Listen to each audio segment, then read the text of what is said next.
Now we're going to talk about the non-technical roles. Project manager is typically not a technical person.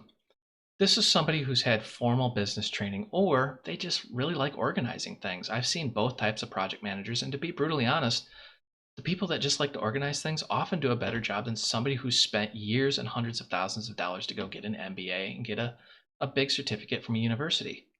So a project manager really takes all these different personalities and IT types, like your server administrators, your network administrators, and your programmers, gets them into a room and says, guys, we have this goal. We need to meet this goal. How do we make it happen? And then they schedule and coordinate and control the budget and things of that nature. Now, as an IT person, it's often easy to discount project management, but you can actually make more money in project management than you can in IT. That's right. If you get a certain certification, and I'm going to tell you exactly what it is, it's called the PMP, or Project Management Professional Certification. You can pretty much get that certification and walk into any job making six figures. The problem, of course, is that certificate is insanely hard to get. I know because I have one. Now, the PMP, you're really expected to have 5 years verifiable project management experience. This is what I mean when I said earlier, take every opportunity you can to learn, because everything is a project. That's right. Let's say you're a developer. Your boss asks you to make a program. He doesn't put a project manager on it. He doesn't have other people working. He has you running it. And then he says, hey, I want you to work with these three people and I want you to lead them.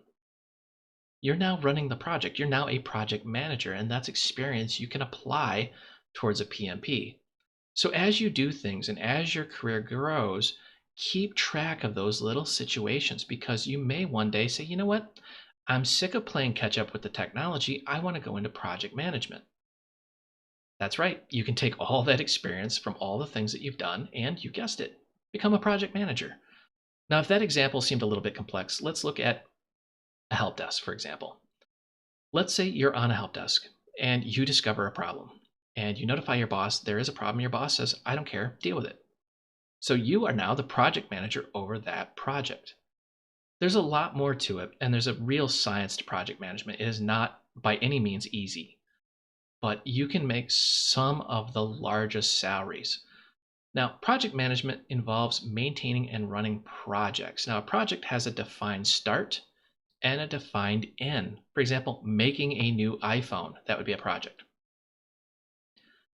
Projects are often managed and they have stakeholders and they're business focused. I have to put those in there. Often managed because some projects aren't. Your boss walking up to you, the developer, saying, hey, make an app. But a managed project has a dedicated project manager assigned to it.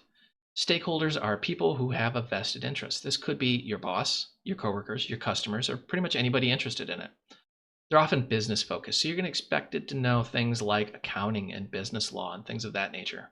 And this is insanely hard to master. You can spend an entire lifetime working on this.